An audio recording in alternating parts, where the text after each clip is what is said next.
Food poison పై పూటకో మాట. అప్పాలు తిన్నందుకే ఎప్పుడన్నారు? 5వ తారీఖు 11వ నెల 2024. అప్పాలు తిన్నందుకేనట. జరిగింది ఏంటంటే ఈ పిల్లలు దీపావళికి చేసిన అప్పాలు తినడం వల్లే అస్వస్థతకు గురయ్యారు. 30 మంది పిల్లల బ్యాగులోనే 30 మంది పిల్లల బ్యాగులో వెతికితే దొరికాయి. ఆ నూనెల్లో ఏదైనా ప్రాబ్లం ఉందా అని టెస్ట్ చేశాం. దానితో పాటు వాటర్, స్కూల్లో ఫుడ్ పరీక్షిస్తే 100% దానివల్లే అని తెలిసిందని వాంకిడి విద్యార్థుల అస్వస్థపై మంత్రి కొండ సురేఖ గారు మాట్లాడింది. ఇది ఎప్పుడు ఈ నెల 5వ తారీఖు మాట్లాడింది. ఆ అప్పాలు మీరు కూడా కొన్ని తింటే బాగుండు. మీకు కూడా ఫుడ్ పాయిజన్ అయ్యేదో కాకపోయేదో అప్పుడు తెలిసేది. ఇది ఇట్లా మాట్లాడింది సురేఖ గారు. ఇలాంటి మాటలు మాట్లాడింది. పిల్లలు దీపావళికి తెచ్చుకున్న అప్పాలు తినడం వల్ల వాళ్ళు హాస్పిటల్లో పడిండ్లు. అంతే తప్పించి స్కూల్లో వండిన కలుషితమైన కల్తీ ఆహారం తినడం వల్ల కాదనేది సురేఖ గారు స్టేట్మెంట్ ఇచ్చింది 5వ తారీఖు. ఇక 26వ తారీఖు అంటే సరిగ్గా 21 రోజులకు చిరుతిళ్ళ వల్లనే అస్వస్థకు గురయ్యారని తెలిసింది. జరిగింది ఫుడ్ పాయిజన్ కాదు, అమ్మాయిలు మధ్యాహ్నం బయటికి వెళ్ళి తిన్నారు. నాతో అక్కడి వాళ్ళు చెప్పారు. ఒకరికి వామిటింగ్ సెన్సేషన్ రావడంతో ఇంకో 10 మందికి వచ్చి ఉండొచ్చని వాకిటి శ్రీహరి మక్తల్ ఎమ్మెల్యే అన్నాడు. సరిగ్గా కొండ సురేఖ గారు మాట్లాడినాక 21 రోజులకి ఇది జరిగింది.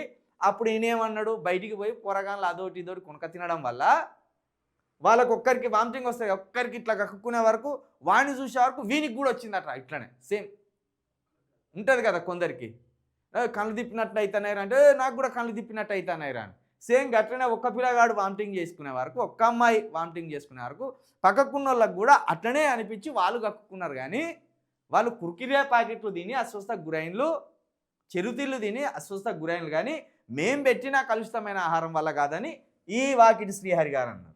ఇక ఇక్కడ వాళ్ళు ఏమంటారు? 6 సార్లు అడిగినా పురుగులు పోలే, 6 సార్లు కడిగినా పురుగులు పోలే, అట్లనే ఉన్నాయి.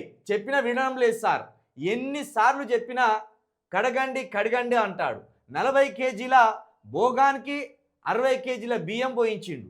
పురుగులు బియ్యమే ప్రాబ్లం, ఇంకేం లేదు. అనసూయమ్మ వంట మనిషి. ఇప్పుడు వీళ్ళిద్దరిని మరి ఏమన్నా అనాలా, లేకపోతే ఈమెది తప్ప? ఇక కలెక్టర్ గారు ఏమంటారు? షాపులు బేకరీలలో తిన్నారు. మధ్యాహ్న భోజనానికి ముందు 22 మంది విద్యార్థులు బేకరీలు, దుకాణాల్లో తిన్నారు. మధ్యాహ్న భోజనం వల్ల వాళ్ళు అస్వస్థకు గురి కాలేదు. వివిధ ప్రాంతాల నుండి పాఠశాలకు వచ్చే విద్యార్థులు సమీపంలోని 14 చోట్ల తిన్నారు. సిక్తా పట్నాయక్, కలెక్టర్, నారాయణపేట జిల్లా.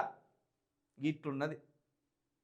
వంట మనిషి ఒక మాట చెప్తాను, కలెక్టర్ గారు ఏకంగా ఏమంటాను? బేకరీలకే పోయి తిన్నారంటాను.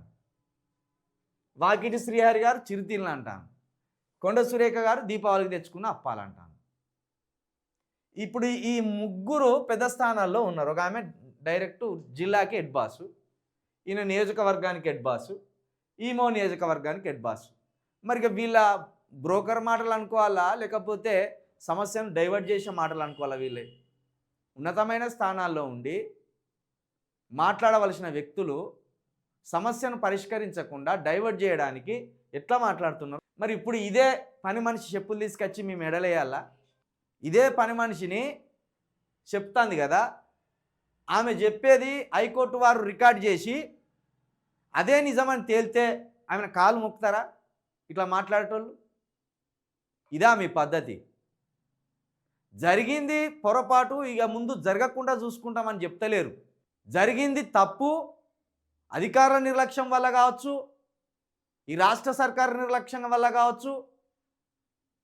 వాళ్ళు దీని మీద ఏమాత్రం శ్రద్ధ లేకుండా ఇట్లా నిర్లక్ష్యం వహించడం వల్లనే ఇలాంటి మరణాలు, ఇలాంటి అస్వస్థతలు జరుగుతున్నాయని చెప్పకుండా కేవలం సమస్యను పక్కదారి పట్టించడానికి ఇట్లా మాట్లాడుతున్నారంటే కలెక్టర్ గారు కావచ్చు, 2 ఎమ్మెల్యేలు కావచ్చు, మంత్రి గారు కావచ్చు, ఇది మీకు ఏమన్నా న్యాయం అనిపిస్తుందా? ఆ అప్పాలు, ఆ ఫుడ్ తిన్నాక మీకు ఏ అస్వస్థత కాకపోతే తెలిసేది. పోరగాళ్ళకు బేకరీలకు పోయి కొనుక తినే అన్ని పైసలు ఇచ్చి పంపుతానులా గవర్నమెంట్ స్కూళ్ళకు పంపే తల్లిదండ్రులు ఇట్లా గిన్ని అబద్ధాలు ఆడతాండి.